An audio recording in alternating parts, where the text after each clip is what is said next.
Salut à tous, merci infiniment de vous joindre à nous aujourd'hui. Qu'est-ce qu'on fait là? Je sais qu'on a l'air d'un cercle littéraire de Jane Austen, mais il n'en est rien. On est réunis aujourd'hui pour vous parler d'un fléau qui sévit depuis peu.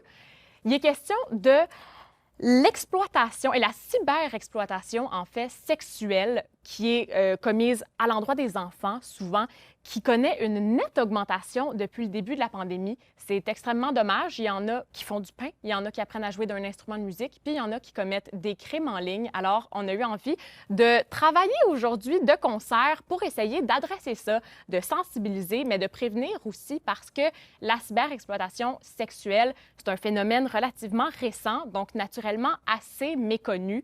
Même chose pour les stratagèmes utilisés par les prédateurs. Et je pèse mes mots quand je dis prédateur, parce que moi, étant ado, j'étais la première à rouler des yeux quand mes parents me disaient « Attention, Rose, c'est dangereux de surfer sur le web ». Mais ça peut bel et bien être assez obscur. Hein? Internet, après tout, c'est quand même le monde entier qui a été condensé pour être à notre portée. Alors, on a réuni la crème de la crème en tant que panélistes qui sont avec moi aujourd'hui pour discuter de la cyberexploitation sexuelle. J'ai à ma gauche Jenny-Laure Sully, organisatrice communautaire à La Clé, Cynthia Patnaud, de sexologue au réseau Enfants Retour, Marie-Michelle Whitlock, intervenante pour le CALAC Estrie, et Natacha Godbout, psychologue et professeure à l'UQAM au département de sexologie. Bonjour, formidable panéliste. Bonjour. Merci d'être avec nous. Ça va bien? Est-ce que vous vous sentez d'attaque? Oui, tout à fait. Donc, on peut entrer dans le vif du sujet, c'est ce que vous me dites. Allons-y. Merveilleux. Je commence tout de suite. Déjà, qu'est-ce que c'est qu'une cyberagression et c'est quoi la différence entre une cyberagression et la cyberexploitation sexuelle? Quand on parle de cyberagression, on parle de porter atteinte à la dignité ou à l'intégrité d'autrui au niveau de sa sexualité, de son intimité. Et quand on parle de cyberexploitation, il y a un autre niveau qui s'ajoute à ça, c'est que non seulement on porte atteinte, mais on va chercher à en tirer avantage, à en tirer profit. Donc, il y a vraiment la cyberagression, il y a aussi la cyberexploitation sexuelle. Si je peux donner un exemple, en fait, si tu distribues des photos de ton ex-blonde qui est nue, c'est une agression sexuelle. Et si tu fais de l'argent en vendant ces photos-là, ben c'est de l'exploitation, c'est de la cyberexploitation sexuelle. Puis est-ce que pour que ce soit considéré comme une cyberagression, il faut que ça soit fait avec des mauvaises intentions ou dans un but vindicatif, ou bien ça peut être fait si toi, tu es tellement fier des belles fesses de ta blonde puis que tu as envie de le montrer à tes amis. Est-ce que c'est quand même une agression, Natacha? Oui, en effet. C'est un crime d'envoyer des photos, des nudes de quelqu'un d'autre sans son consentement. Envoyer le visage de son chum, bon, toujours mieux d'y demander, mais c'est pas dramatique. Mais envoyer un nude de sa blonde, c'est un crime. Donc, c'est pas quelque chose qu'on peut faire sans son consentement, même naïvement. Bien, oui, c'est ça, mais j'ai l'impression que, justement, la notion de consentement est de plus en plus abordée dans la vraie vie. Tu sais, on sait que sans oui, c'est non. On sait qu'il faut porter attention au langage corporel de notre partenaire. Mais en ligne, ça se traduit comment? Bien, en fait, ça se traduit comme dans la vraie vie. C'est de demander la permission. Déjà, en partant, c'est pas parce que je dis oui à ce que tu publies ma photo sur Facebook que je veux que tu la publies également sur Instagram, sur Twitter. Donc, de vraiment s'assurer que le consentement est là à toutes les étapes, ce qui est assez difficile en bout de ligne. Jenny-Laure, je pense que tu as un bel exemple là-dessus, justement. Ben oui, parce que dans le fond, quand on parle de consentement, il faut que ça soit possible de changer d'idée. Il ne faut pas que notre consentement soit contraint ou qu'il soit vraiment, tu sais, que ça soit une situation où on ne peut plus changer d'idée. Donc, le consentement, si on peut pas, il n'est pas vraiment libre si on est dans une situation où on ne peut pas le retirer. Et souvent, c'est ce qui arrive, c'est que on a des témoignages de jeunes filles qui nous disent « Oui, j'ai partagé la photo, j'étais d'accord au début, mais ensuite j'ai changé d'idée, mais là, j'avais plus le contrôle. » À partir du moment où on partage à une personne et que c'est sur Internet, bien, on n'a pas le contrôle vraiment de ce qui va se passer par la suite. Et donc, il faut se dire qu'il y a un risque que notre consentement ou la possibilité de retirer notre consentement ne soit pas respectée sur Internet. C'est peut-être un peu extrême, mais est-ce que ça veut dire qu'on peut jamais donner notre consentement une fois qu'on envoie des photos de nous en position plus vulnérable? Ben, en tout cas, il faut se rappeler que dans le fond, sur Internet, dépendamment de où est-ce qu'on a partagé la photo, très souvent, c'est de rendre public déjà la photo. Et donc, c'est très difficile par la suite de faire valoir qu'on veut retirer notre consentement, qu'on n'est plus d'accord. Et donc, je pense qu'effectivement, c'est très difficile de parler d'un consentement libre et éclairé sur tout ce qui pourrait se passer par la suite, une fois que la photo est rendue sur le web. On perd un peu le contrôle sur Internet ou même par message texte. Tu envoies une photo à un autre cellulaire, bien, je veux dire, il peut avoir des captures d'écran, tu l'as plus, ce contrôle-là. Donc, c'est un peu ce que Jenny, elle nomme, là. On peut pas retirer notre consentement, on n'a même pas le contrôle sur tout ce qui va se passer après. Puis je pense qu'au-delà de ça aussi, il y a un consentement qui est dur à obtenir. C'est aussi le fait que peut-être que la personne, au niveau de la cyberagression, n'aura pas conscience. Donc, elle va prendre la photo pour elle, elle va vraiment la garder pour elle, elle n'aura aucune envie de la partager. Mais elle oublie qu'un cellulaire, ça se vole, ça se perd, ça se pirate. Donc, il peut y avoir quand même des gens qui vont avoir accès à ce matériel-là sans nécessairement l'avoir demandé, sans que la personne ait voulu le partager non plus. Donc, tu sais, il y a quand même une base que peut-être qu'à la base, la personne voulait respecter l'autre et voulait vraiment garder ça dans un contexte de partenaire, dans un contexte amoureux. Sauf qu'on a quand même cette notion-là que, comme on l'a expliqué tantôt, une fois que c'est public, une fois que c'est sorti, on n'a plus le contrôle sur qui va y avoir accès. Au Québec, l'âge de consentement est établi à 16 ans. Est-ce que ça s'applique aussi par rapport aux nudes en ligne? Non, ça ne s'applique pas. En fait, ça devient de la pornographie juvénile. Donc, tout matériel qui est d'un jeune en bas de 17 ans et moins, ça devient de la pornographie juvénile. Donc, la notion de consentement, et je pense qu'on le voit tous dans nos milieux, des fois, c'est ce qui est un petit peu tricky à comprendre parce que, justement, comme tu l'as expliqué, le consentement est à 16 ans. Mais une fois qu'on est au niveau virtuel, ça change complètement la donne. Donc, c'est aussitôt que le matériel se retrouve sur Internet et que c'est des photos qui représentent des mineurs. Donc, tu peux toi-même produire du matériel pornographique à ton endroit. Tout à fait, tout à fait. Fait que c'est à éviter, finalement. C'est ce que j'en comprends. Absolument. Je sais qu'on a tendance à faire rapidement confiance en ligne parce que souvent, tu sais, on est dans un contexte où on est en sécurité, dans notre bulle à la maison, avec justement le monde à notre portée. C'est un phénomène assez récent, la cyberexploitation. Qui faut blâmer? Est-ce que c'est de notre faute ou bien on peut dire pour une fois que c'est bel et bien toute la faute des réseaux sociaux? Mais moi, j'ai envie de dire qu'effectivement, il y a une responsabilisation à faire au niveau des réseaux sociaux, des propriétaires de sites web, de vraiment les personnes qui sont derrière la technologie. La technologie, c'est pas juste du matériel, il y a des personnes derrière ça. Et donc, il y a une responsabilisation à faire, surtout quand on parle de mineurs. Et je pense que les sites qui sont censés de s'assurer que les personnes qui s'inscrivent sont majeures, les propriétaires de ces sites-là ont quand même une responsabilité. Et je crois que de façon plus large, les parents, les jeunes eux-mêmes, la société en général doit se responsabiliser par rapport à l'utilisation sécuritaire de la technologie et des réseaux sociaux. Je pense que l'affaire aussi avec la cyberexploitation, avec le fait de se montrer, c'est que c'est très, très, très accessible. Tu sais, c'est une question de 2-3 coups de pouce, puis c'est envoyé.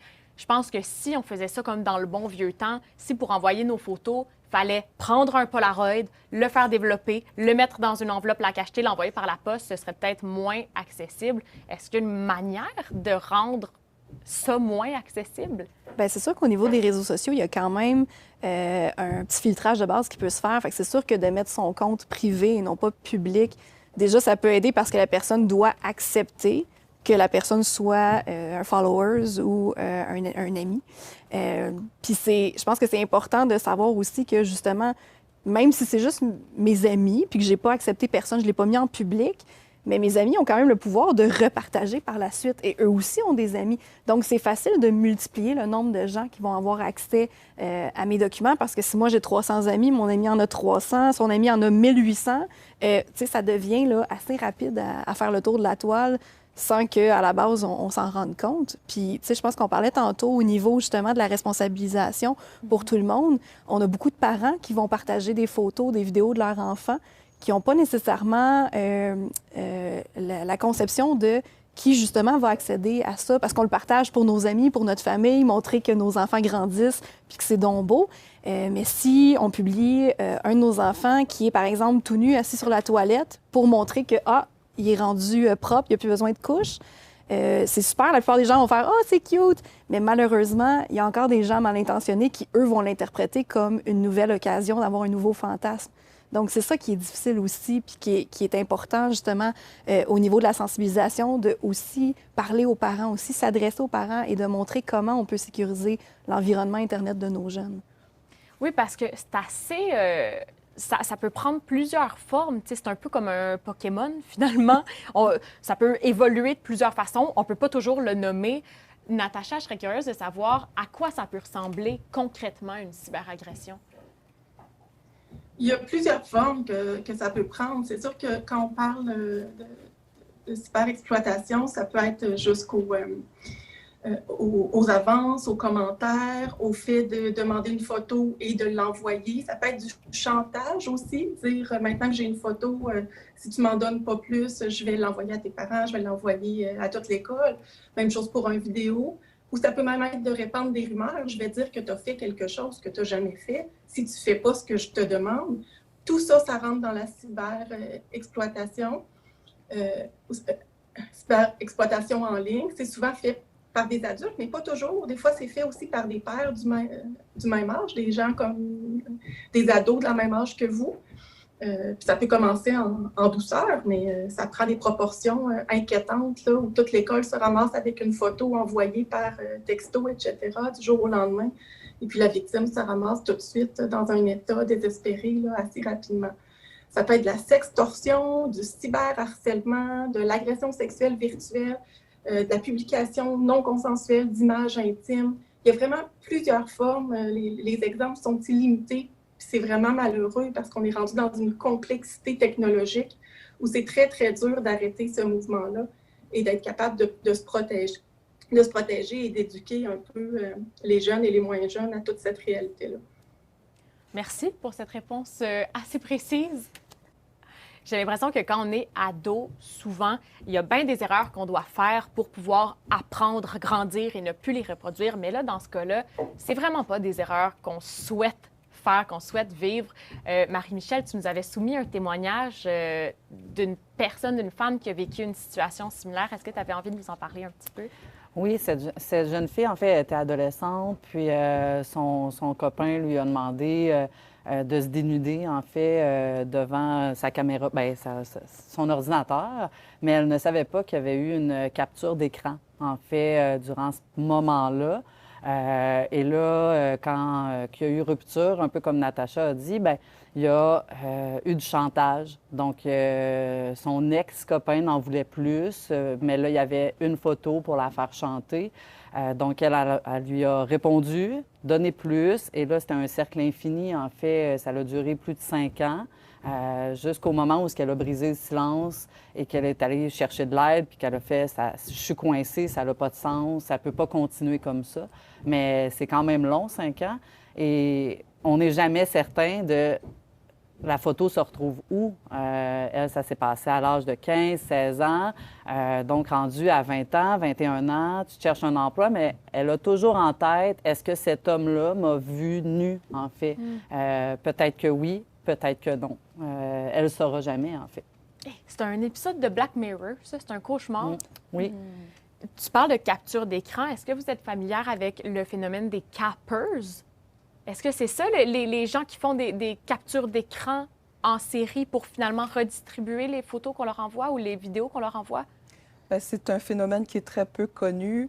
Il y a beaucoup d'informations là-dessus sur cyberaide.ca, effectivement, sur un type de prédateurs qu'on appelle les cappers, effectivement, et qui vont cibler les plus jeunes sur Internet et obtenir des photos qui sont finalement du matériel d'abus de ces jeunes-là et les redistribuer, chercher à les vendre. Et donc, les parents doivent être très vigilants parce qu'on parle de très jeunes, des fois de moins de 12 ans, qui vont se retrouver victimes de ces personnes-là, qui souvent vont entamer une relation amicale à travers les réseaux sociaux, amadouer les jeunes, leur dire que ils sont des amis finalement, et puis et ça va aboutir à de la cyberexploitation sexuelle. Si je peux faire du pouce aussi sur ce que tu dis, je pense que c'est important de démystifier au niveau des réseaux sociaux.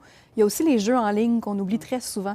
Mais les jeux en ligne comme Fortnite, par exemple, sont très populaires auprès, malheureusement, des cyberpédophiles qui vont justement demander à ces jeunes-là, en échange de V-Bucks, qui est la monnaie, en fait, de Fortnite, si tu déshabilles, je vais t'envoyer des V-Bucks dans ta boîte privée.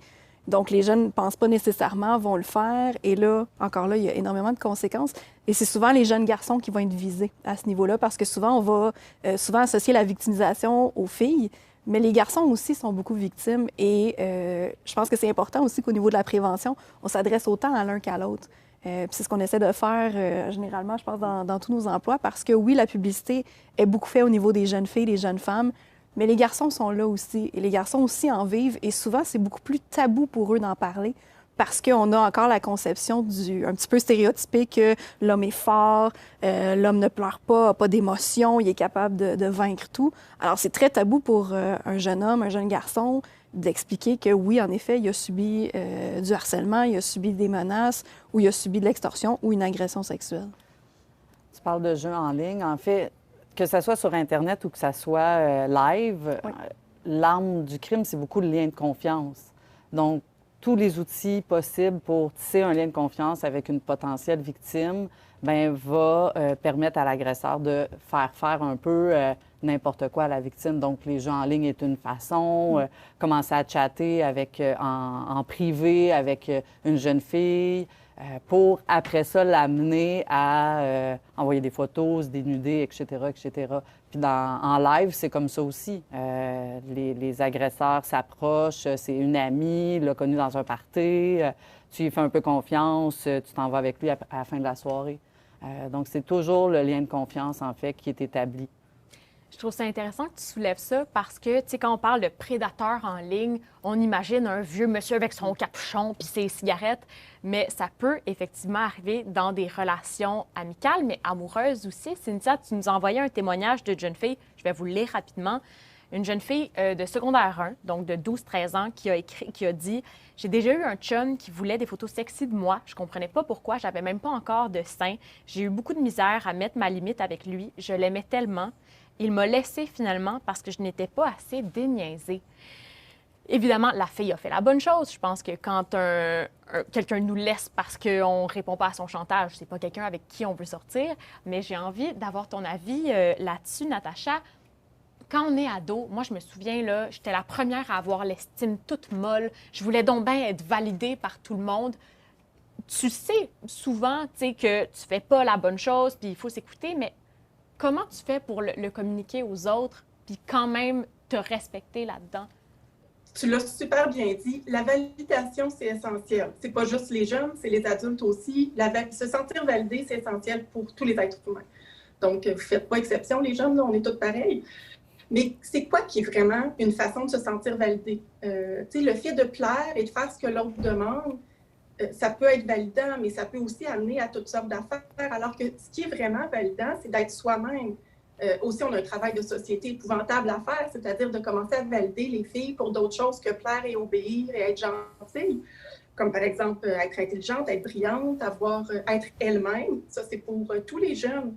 Et souvent, les modèles qui vont vraiment qui vont capter l'attention, qui vont se distinguer et que les jeunes vont aimer à long terme, c'est des modèles qui ont vraiment été eux-mêmes, qui n'ont pas été très obéissants et qui n'ont pas fait les choses nécessairement pour plaire, qui ont peut-être dérangé un peu. Ils ont mis leurs limites. Mais c'est ça qu'on trouve attirant, en fin de compte. Fait que dans le fond, pour être cool, c'est bien de commencer à développer, puis c'est vraiment ça, je pense, qu'on doit faire comme société dès le primaire. L'identité, la sphère identitaire, comment on se développe comme individu. Et tu sais, toute la maturité sexo-relationnelle. Ça ne se limite pas à apprendre comment mettre des condoms techniques là, au primaire puis au secondaire, puis prendre les maladies, les infections. C'est vraiment plus complexe que ça, comment se respecter en relation, comment mettre ses limites. C'est comme ça aussi, je pense, qu'on va apprendre, qu'on va beaucoup plus être intéressé, intéressant, puis construire des relations intimes, amicales avec d'autres qui vont être nourrissantes et on ne sera plus dans des relations qui vont nous briser à coups d'abus, à coups de trahison, à coups d'exploitation, parce qu'on revient sur des relations qui amènent à comme venir cueillir ce que tu as d'offrir de meilleur, puis même t'amener à être la meilleure personne que tu peux être. Puis c'est ça que tu as le goût, c'est ça qui est trippant, c'est ça qui est excitant en relation intime et en relation amicale. Et non pas de se faire agresser, se faire exploiter, puis se faire jeter après, comme on voit dans des relations qui sont plus basées sur de l'objet, prendre la personne comme un objet sexuel. Très intéressant, justement. Cynthia, tu l'as effleuré un petit peu tantôt, la façon dont le patriarcat crée des moules très, très, très stiffs, si je peux me permettre l'expression, où un homme doit être solide, puis on s'attend à quelque chose de lui, puis une fille doit être douce et soumise. Ça peut être intéressant aussi de se rappeler qu'on a autre chose à offrir que notre corps. Tout à fait, parce qu'il y a une grande notion au niveau de l'estime de soi. Puis comme on le disait tantôt, comme tu l'as apporté, Natacha aussi, on souligne le fait qu'on veut se faire valider, on veut être important, on veut être unique. Et on est dans un monde où c'est facile de montrer notre unicité, mais c'est juste de montrer où est-ce qu'on peut aller. L'unicité, c'est pas juste « je suis jolie, je suis mince, je suis grande ». Ça peut être « je suis super bonne en mathématiques, je suis bonne en débat oratoire, je suis sportive ». Puis là, je le dis au féminin, mais au masculin, c'est la même chose aussi. Donc, de vraiment valoriser les qualités qui sont intrinsèques, qui ne sont pas liées à notre physique. Qu'est-ce qu'on est à l'intérieur, qui on est, l'importance, comme Natacha le soulignait, d'être soi-même, de se respecter. Puis le respect, souvent, on va focusser sur le respect de l'autre, mais ça commence par soi. Hein? Donc, d'apprendre à se respecter soi-même et à soi-même se valoriser pour autre chose que, justement, être jolie, être gentille, être obéissante. Donc, de partir sur des qualités qui sont beaucoup plus payantes à long terme, justement, d'être motivé, d'être dynamique, d'être persévérant. Je pense que c'est ça qui va solidifier aussi nos jeunes, à savoir que, hey, je vaux autre chose que ce que j'ai l'air, tu sais. Parce qu'un physique, c'est un contexte qui va changer avec les années.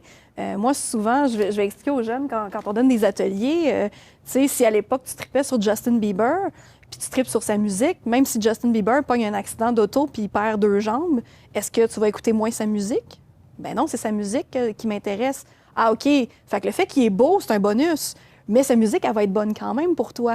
Donc, c'est de voir au-delà de l'enveloppe corporelle puis de dire, ben cette personne-là, elle a du talent, elle a une belle voix, elle compose bien, ses textes sont intéressants. Donc, de vraiment aller plus loin dans... Tu sais, chaque humain est multidimensionnel. Donc, c'est de se rappeler, je pense, de ça. Puis ce contenu-là, en fait, tu peux le diffuser. Oui. Je veux dire, Oui. les réussites, les qualités, bien là, tu peux le diffuser. Puis si ça se retrouve super loin dans le monde, bien tant mieux. Tu obtiens quand même la validation que tu recherchais. Exactement. Puis tu te sens pas honteuse, mal à l'aise, gênée. C'est au contraire, en fait. Généralement, tu te sens fière, puis tu as des commentaires valorisants qui vont avec ces publications-là. Puis en même temps, ça peut être super charmant. Tu sais, si quelqu'un te demande des nudes, de dire non, tu n'auras pas de nudes, mais me voici en train de jongler avec des bobettes. C'est le plus loin que je vais aller. Ah ben oui, je trouve ça super de donner aux jeunes filles des manières de répondre à cette pression-là qui est vraiment mise sur elles. Et il faut prendre conscience de cette pression énorme que vivent les jeunes filles. Je pense qu'il y a une étude qui a été faite aux États-Unis, justement, qui démontrait que 92 % des jeunes filles disaient avoir subi des pressions pour partager des photos intimes. Et donc, ce n'était pas quelque chose qui était fait de façon volontaire. C'était vraiment parce qu'elle sentait qu'elle ne voulait pas déplaire et elle sentait qu'il y avait du harcèlement, des menaces, l'intimidation. Il y avait toute cette pression qui faisait qu'elle partageait finalement les photos intimes. Donc, je pense qu'il y a aussi cette pression-là qui doit être retirée. Oui, les filles doivent pouvoir se valider autrement, mais on doit aussi, en tant que société, s'assurer qu'il n'y ait pas une pression qui soit pesée sur les jeunes filles pour chercher à finalement plaire en en partageant des photos de nus ou en mettant tout l'accent sur leur corps, sur leur physique. Donc, cette pression-là, elle vient de jeunes hommes et c'est soutenu par les images des médias, c'est soutenu aussi dans la société. Donc, il y a vraiment une nécessité de remettre en question les normes patriarcales, de remettre toute cette pression-là qui pèse sur les jeunes filles. Oui, parce que finalement, j'imagine qu'à quelque part, les jeunes gars aussi ont de la pression de montrer à quel point ils sont déniaisés puis qu'ils réussissent à obtenir quelque chose des filles aussi. Tout à fait. Oui, c'est ça. Puis là, justement, de ne pas accepter le non, de continuer et de se dire que, tu sais, un gars ne va pas prendre non comme une réponse, il va continuer à mettre de la pression. Ce comportement-là doit changer aussi. Et donc, il y a une responsabilisation, encore une fois, la question de la responsabilisation, de se dire, moi, je ne vais pas mettre de pression. Et ce n'est pas correct qu'une personne subisse de la pression pour partager des photos intimes. Il faut peut-être un peu arrêter de banaliser aussi puis de juste trouver ça drôle. Envoyer un dick pic, ça a l'air bien drôle, mais c'est pas drôle, en fait. Généralement, la fille a fait arc, c'est dégueulasse. Fait que si on commence à comme déjà se responsabiliser sur, entre guillemets, ce qu'on trouve un peu niaiseux ou c'était juste une blague, bien, on va peut-être pouvoir arrêter aussi là, toute la chaîne d'agression qu'il peut avoir là, suite à ça. Là. Puis la notion du crime aussi, c'est vrai qu'encore une fois, c'est super accessible d'envoyer une dick pic, mais si on faisait ça dans la vraie vie, on se ferait arrêter par la police. J'imagine que c'est pareil en ligne. Bien, tout le monde trouve ça inacceptable, quelqu'un qui se mettrait tout nu dans le parc devant des enfants ou des adolescents. Bien, c'est la même chose. Là tu t'envoies ton pénis, mais sur des cellulaires. Donc, on le voit. C'est de l'exhibitionnisme en ligne, finalement. Là. Fait que oui, c'est inacceptable et c'est criminel aussi. Là. On a parlé de pression un petit peu, mais je pense qu'il y a aussi toute la notion de la honte qui se mêle au phénomène de la cyberexploitation. Natacha, pourquoi les victimes, en sachant qu'elles ont été souvent manipulées ou conditionnées, pourquoi elles doivent porter en plus de tout ça le fardeau de la culpabilité? C'est tellement une belle question, merci. C'est l'apanage des victimes de tous les crimes sexuels. C'est quelque chose qui est constant, de se sentir que c'est de sa faute. Et la réponse est multiple. Mes collègues vont m'aider après, je suis certaine.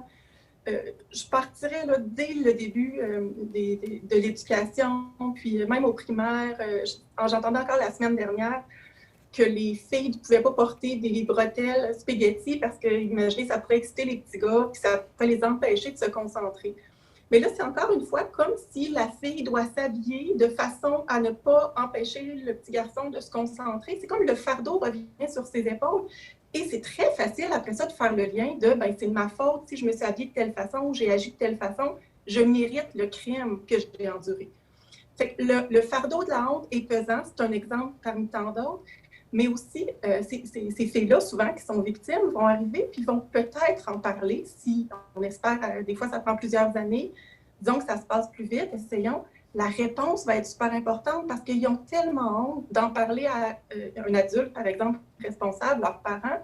Si le parent réagit en disant « pourquoi, si elle t'a envoyé une photo de toi nue? » c'est pas facile. Là. Déjà que le fardeau est assez fort. Fait que la personne se remet tout de suite en question, a l'impression qu'elle a fait quelque chose de mal, qu'elle l'a senti aussi. Il y a une petite voix en elle qui lui disait « Ah, tu devrais peut-être pas faire ça. » Mais tu sais, on est dans une société où on essaye de développer l'esprit critique, mais d'inviter aussi les gens à être assez obéissants. Si on parle du système scolaire, c'est assez fortement encouragé aussi.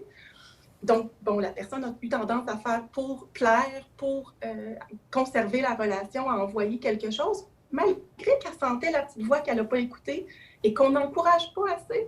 Il faut continuer d'encourager cette petite voix-là, de dire, essaye d'apprendre à écouter, encourager la présence attentive. Qu'est-ce que tu sens en toi? C'est quoi ton monde intérieur? Qu'est-ce qu'il dit? Je parlais d'identité tout à l'heure, ça fait partie du développement identitaire, ça. Puis il n'y a pas beaucoup de place pour ça. Des fois à la maison, pas nécessairement. À l'école, il n'y en a pas du tout. Comment on va être capable d'écouter sa petite voix intérieure pour être capable de ne pas se rendre là? Et si on le fait, après ça, de ne pas porter le fardeau du crime, parce que ce n'est pas nous qui avons fait le crime de partager. On a fait un mouvement qui était correct, mais qui s'est répandu d'une façon non contrôlable, comme mes collègues le disaient vraiment bien tout à l'heure. Je pense qu'au-delà de ça aussi, pour faire du pouce sur ce que tu dis, Natacha, c'est que le succès d'une guérison d'une victime passe par le soutien qu'elle va avoir autour. Donc, c'est hyper important que les parents, les intervenants soient outillés, soient là. Et ça a été prouvé scientifiquement que c'est au bout de 5 adultes que l'enfant va avoir de l'aide. Donc, c'est beaucoup de fois que je dois répéter ce que je vis. Donc, si déjà le noyau est plus solide en partant, puis que les parents sont présents, les intervenants sont autour, ça va être beaucoup plus facile pour la personne de passer au travers cette épreuve-là avec toutes les conséquences qui vont arriver que si elle est toute seule, elle est isolée et qu'en plus, on met la culpabilité et la honte sur elle. Donc, je pense que c'est vraiment à ce niveau-là d'entourer la personne le plus possible. Les filets de sécurité sont très importants à ce niveau-là.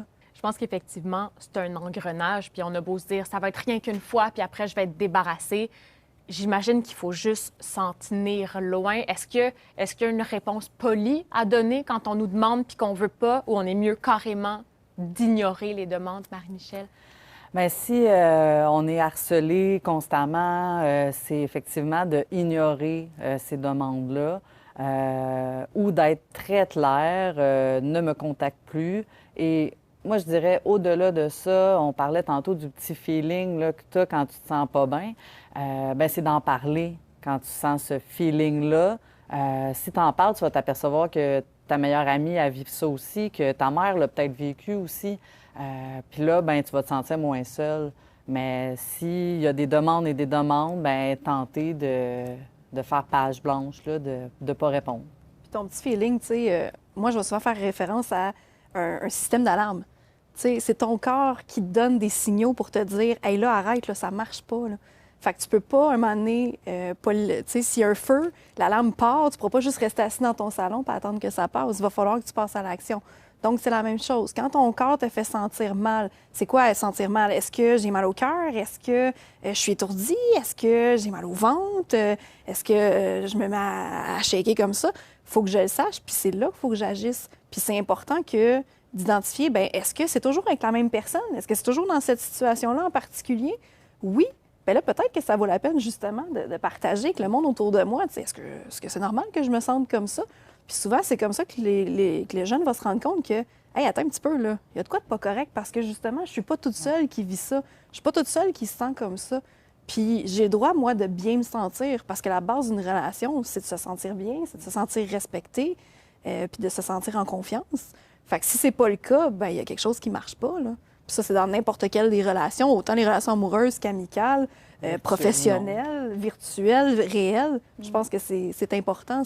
On doit se sentir bien, on doit être soi-même, puis on doit avoir place à s'exprimer si on ne se sent pas bien, justement, dans une situation. Je trouve ça super intéressant ce que tu dis, Cynthia. Puis je pense que vraiment, quand on parle d'ignorer, c'est une chose, mais quand on parle des personnes avec qui on est amis Facebook, Instagram, il faut vraiment prendre la décision de couper les liens, de retirer cette personne-là, de bloquer. Il y a vraiment des moyens technologiques pour ne plus avoir aucun contact avec des personnes qui nous font sentir mal.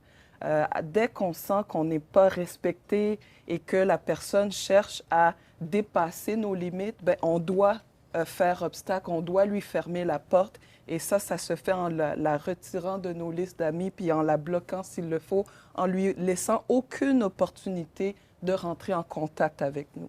Puis je pense que c'est aussi de passer le mot à nos amis, justement, à notre réseau, hein, d'expliquer que, parce que souvent, ces gens-là vont pas prendre non, justement, comme réponse. Hein. Ils vont aller, ah ben là, elle a d'autres amis de son âge, ben je vais essayer d'aller voir si ces amis-là vont me laisser une porte d'entrée. Donc, on peut aussi, tu sais, on parle souvent de signaler sur les réseaux sociaux, mais quand on signale à des modérateurs, ça peut prendre un certain temps avant que le compte soit désactivé ou que la personne ait une sanction, donc une punition, autrement dit. Donc, ça serait important, je pense, de aussi informer les gens autour de nous puis de dire, hey, écoute, ma gang d'amis, là, je fais appel à vous, j'ai reçu du matériel qui me rendait mal à l'aise. Faites attention, telle personne, si elle essaie d'entrer en contact avec vous, moi, je vous le dis, je l'ai bloqué, je veux plus rien savoir de cette personne-là. Fait que si elle vous dit que je vous ai donné son nom ou quoi que ce soit, c'est pas vrai, là. Hein? De passer le mot le plus possible pour protéger aussi les gens autour de nous. On sait que le bouche à oreille, ça va vite, là. Oui. Donc, c'est assez efficace, là. Tout à fait. Puis ça, on l'imagine bien, tu sais, dans une gang au secondaire, peut-être quand on est un adolescent où on a eu la chance d'acquérir assez d'expérience pour avoir une bonne connaissance de soi, mais comment on adresse la question avec des plus jeunes, tu sais, fin primaire, mettons? Bien, nous, je pense que l'important, c'est vraiment de trouver le canal pour discuter. Nous, moi, je vais beaucoup utiliser avec les jeunes des histoires. Tu sais, donc de raconter des histoires, de faire beaucoup de métaphores sur lesquelles ils peuvent se baser, justement, avoir une petite lumière qui allume puis dire « Hey, j'ai déjà vécu ça, moi aussi. Je comprends c'est quoi. » Puis même avec les plus petits, ce qu'on va faire, c'est qu'on va faire des jeux de rôle. Donc, on va les inviter à faire la pièce de théâtre avec nous. Donc, on va mettre une mise en situation puis faire réagir l'enfant et on va demander au groupe d'interagir. Donc, si eux, ils auraient agi différemment, qu'est-ce que tu aurais fait de différent? Et sans pointer le doigt sur l'enfant en disant « Hey, t'as pas fait la bonne décision ». Au contraire, on travaille en équipe. Un peu comme nous, les intervenants, on travaille en équipe. Donc, c'est important de savoir qu'est-ce que chacun pense. Puis toi, comment tu as réagi? Ah oui, tu as réagi comme ça? Hey, c'est vrai que c'est pas fou. Puis moi, j'aurais peut-être ajouté ça. Donc, d'y aller vraiment en groupe parce que c'est l'unité qui fait la force. Hein? On le sait tous, c'est l'union fait la force. Donc, je pense que c'est de solliciter aussi les gens autour qui fait que les tout-petits vont comprendre. Et ça les sensibilise à OK, j'ai des gens de confiance autour de moi, je suis pas tout seul. Hein? Autant des adultes que mes amis, je peux me confier, il y a des gens qui vont m'écouter, qui vont être là pour m'appuyer. Tu parlais, Cynthia, du système d'alarme. Oui. C'est super. Je pense qu'évidemment, il faut apprendre à l'écouter. Mais s'il n'y a pas eu d'élément déclencheur qui fait en sorte que, OK, notre système se met à on monte les barricades, si c'est encore rien passé, est-ce que, selon toi, Jenny Laure, il y a des trucs ou des conseils pratiques qu'on peut appliquer dès maintenant pour se protéger? Il y a plusieurs conseils pratiques qu'on peut appliquer pour se protéger. Bien, ça s'applique soit aux parents, soit aux jeunes. Ça dépend de qui on parle. C'est sûr qu'on va inciter les parents à avoir des conversations avec les jeunes et on parle des filtres parentaux sur différents sites qui peuvent être... C'est quoi ça? Hein? Comment ça fonctionne, un filtre parental? Bien, ça va dépendre, ça va varier selon les sites. Je pense que Cynthia, tu pourrais peut-être nous en dire davantage là-dessus. Bien, en fait, c'est ce qu'on appelle souvent le contrôle parental. Donc, c'est que ça va permettre aux parents de bloquer certains accès à des sites qui utilisent des termes reliés à la pornographie, à la sexualité, tout ça. Donc, c'est de faire un petit peu un screening, si vous me permettez l'expression. Donc, de regarder qu'est-ce qui se passe. Puis c'est d'être au courant de ce que nos enfants font sur Internet. Hein, c'est la base aussi. Nous, on va souvent suggérer, faites le Google incognito. Alors, va taper ton nom sur Google, puis regarde ce qui sort. Donc là, tu vas voir que, ça veut dire que quelqu'un qui ne me connaît pas a accès à tout ça sur moi. Donc souvent, ça va être aussi une prise de conscience choc de voir que c'est pas juste le parent qui fait la morale à dire « Fais attention, là, tu devrais pas mettre ça sur Internet. » C'est vrai que ça parle le même des parents. Exactement. Donc, c'est juste de voir que, c'est vrai, Caroline, tout le monde voit ça sur moi, il faut que je fasse attention, tu sais. Donc, j'ai tout intérêt à, justement, mettre mes paramètres de sécurité beaucoup plus solides et justement de faire en sorte que je choisis qui devient mon ami, qui devient mon follower. Et moi aussi, quand je vois une personne que je trouve intéressante, je vais aller regarder justement, tu sais, avec quoi cette personne-là est associée. Puis est-ce que c'est juste une photo que je trouve intéressante, puis tout le reste, c'est quelque chose qui me rend mal à l'aise? Ou est-ce que c'est vraiment une personne qui... pour moi, représente pas un danger là, immédiat. On entend souvent dire que Internet, ça laisse des traces, que nos relations peuvent être retrouvées. Pourtant, sur chaque application, il y a toujours l'option « retirer »,« supprimer ». Est-ce qu'on peut vraiment tout effacer d'Internet? Bien, on peut effacer les photos, oui.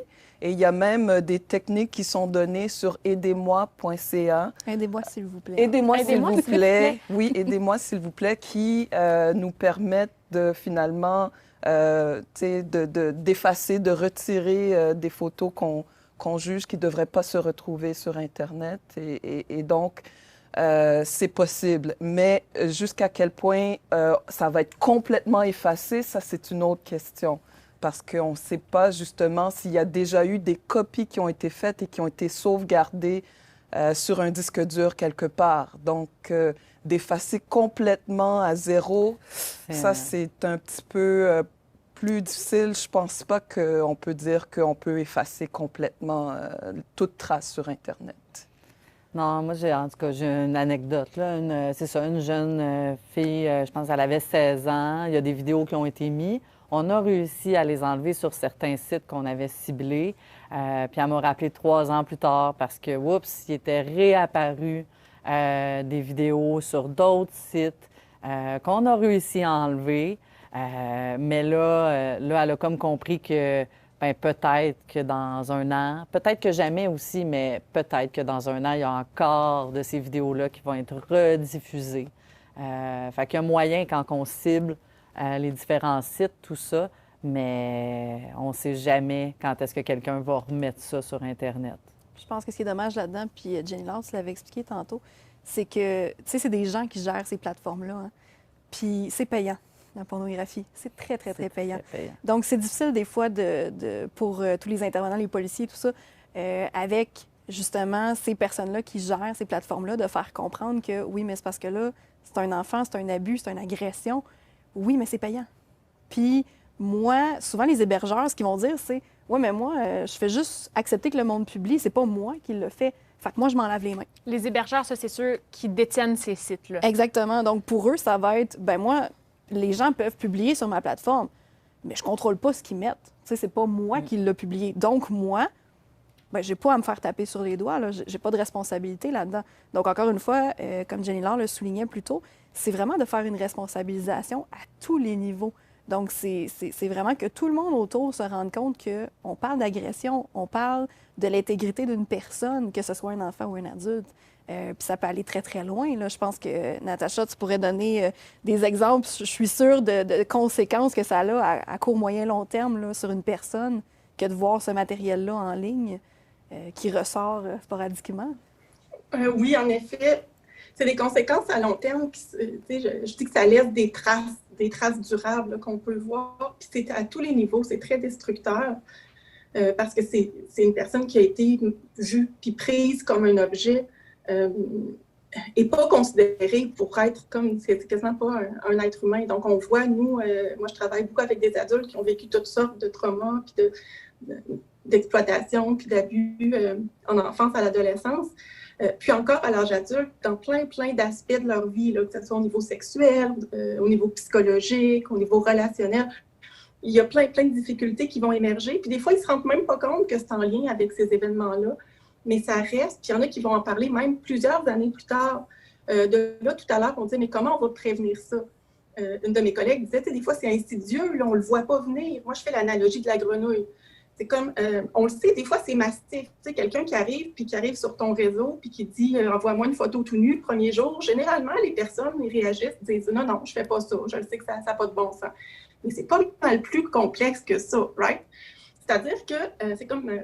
l'analogie de ma grenouille, c'est comme, ça commence avec de l'eau froide qu'on fait tranquillement bouillir, mais elle va finir par mourir ébouillantée. Alors que si on l'avait mis directement dans l'eau bouillante, elle serait sortie, elle aurait tout fait pour se défendre de là. C'est cette analogie-là qu'il faut garder en tête quand les victimes se sentent aussi coupables. De dire, bien, ça s'est passé un peu subtilement, puis au début, ça avait l'air cool. Puis à un moment donné, j'ai senti un malaise, mais je n'étais pas certaine.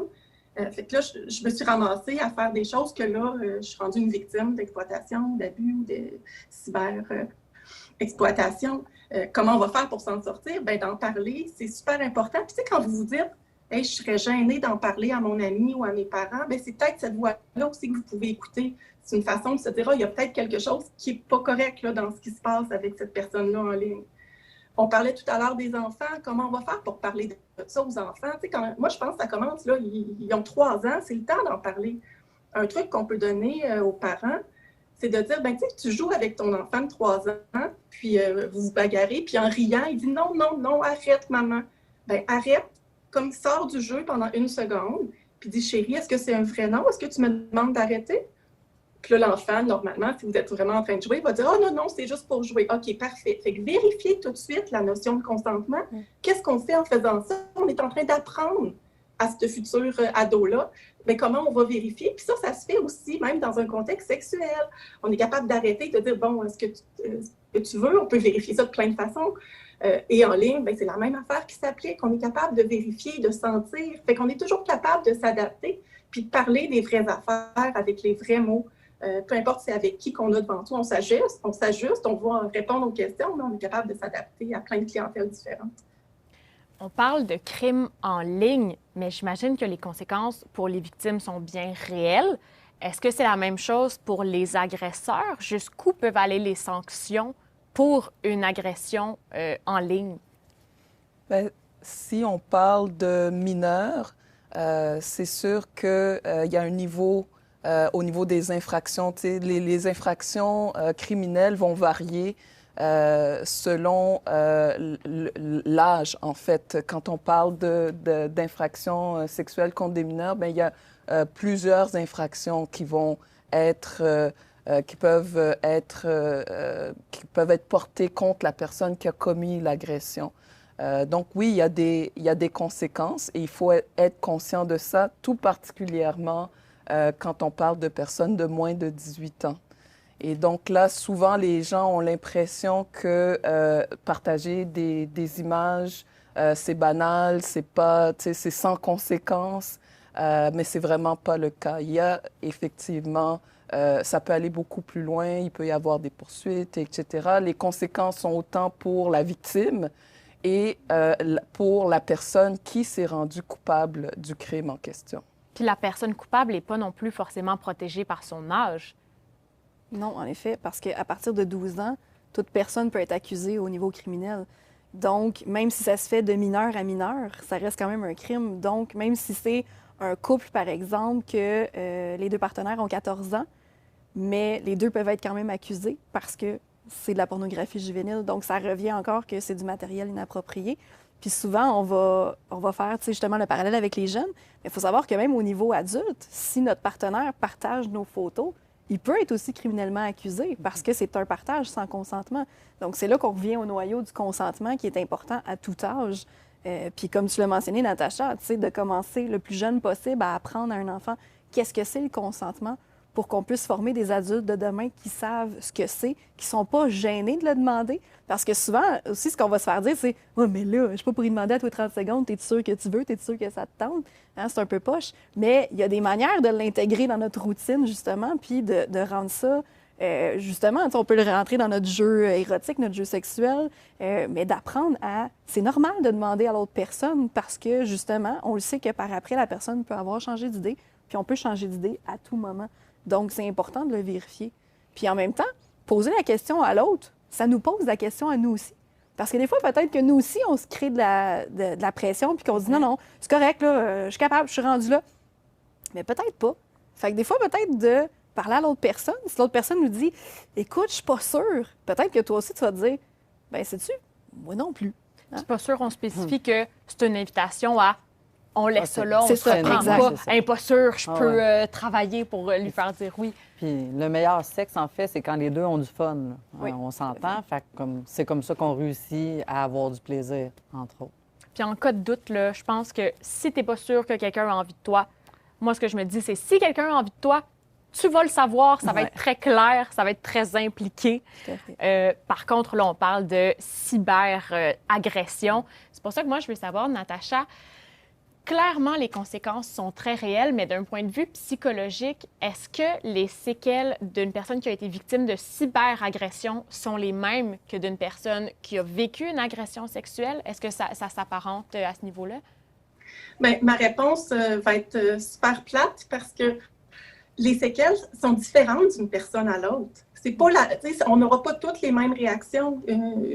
Une personne va peut tomber en dépression. Oui, c'est un peu la même chose. Reste que les victimes d'agressions sexuelles ou de cyberexploitation sexuelle peuvent vivre des choses similaires, mais c'est super variable là, d'une personne à l'autre. Fait que si, au lendemain d'une expérience comme ça, tu te sens comme en dépression, ça a bien du sens, là, que tu te sentes comme ça. Il y en a qui vont avoir, ça va jusqu'aux tentatives de suicide, là, malheureusement, puis on a vu des cas comme ça.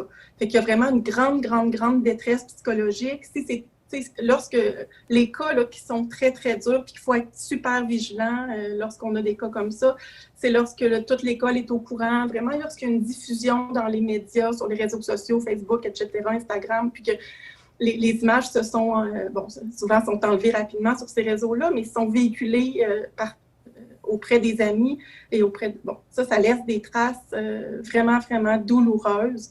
Puis là, il faut s'assurer que la victime va avoir un soutien rapide, important, puis à long terme, parce que des fois, il y a une réponse immédiate, mais ça ne se passe pas en 2 semaines, là, une guérison, puis un rétablissement d'un choc aussi traumatique. C'est une trahison existentielle qu'il va falloir réparer.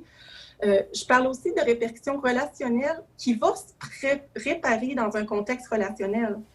C'est-à-dire, la première idée, c'est, voyons comment ça qu'un autre être humain qui est capable de me faire ça, voyons, il n'a pas pensé, tu sais, comment quelqu'un peut faire ça à un autre être humain? Fait qu'il y a un choc existentiel qui remet en question une forme de confiance en l'autre. C'est-à-dire, jamais, moi, j'aurais fait ça. Les victimes vont beaucoup nous dire ça. Jamais j'aurais fait ça à quelqu'un. C'est bien trop destructeur.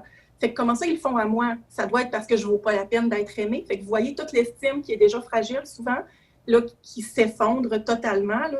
Ça doit être de ma faute, je ne dois pas être assez brillante, j'ai fait une gaffe, je ne mérite même plus d'être aimée, je ne mérite plus de vivre. Ça peut aller très, très creux. Mais aussi au niveau relationnel, comment je vais bien pouvoir faire confiance à quelqu'un d'autre un jour, surtout en contexte intime, imaginez un contexte sexuel.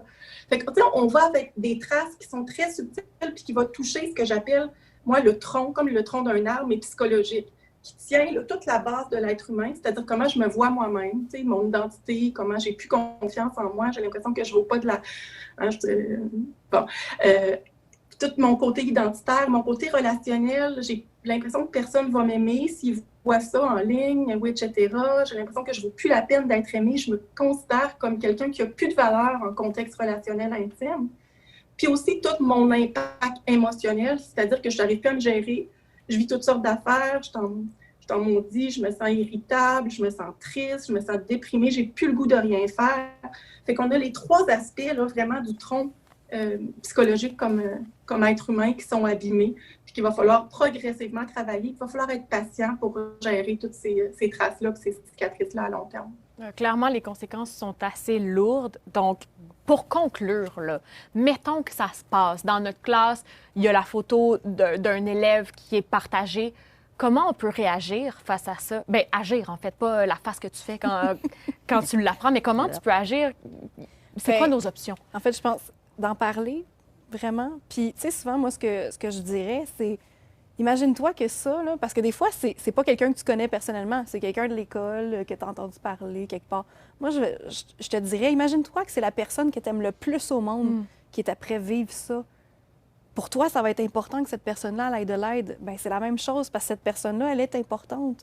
Elle est importante pour du monde, elle est aimée et tout ça. Donc, c'est de penser, qu'est-ce que je peux faire pour aider? Parce que même moi, si je la connais pas personnellement, mes mots, ils ont une force. Donc, si j'en parle, même si c'est juste une rumeur, d'aller vérifier auprès, justement, de mon adulte de confiance, des intervenants autour de moi, mes parents, les parents de mes amis. Donc, d'identifier, premièrement, à qui je peux en parler, puis d'aller en parler, de ne pas se gêner, puis de vraiment voir que si la personne à qui j'en parle n'a pas l'air disponible pour aucune... Tu sais, elle est occupée, elle parle au téléphone en même temps, elle n'est pas dans son bureau. OK, qui d'autre je peux aller voir? Hein, c'est souvent, on pense que l'adulte de confiance, c'est papa-maman, mais ça va au-delà de ça. Hein, c'est les grands-parents, c'est les frères et sœurs plus vieux. Donc, de vraiment créer ton cercle autour de toi, puis va en parler.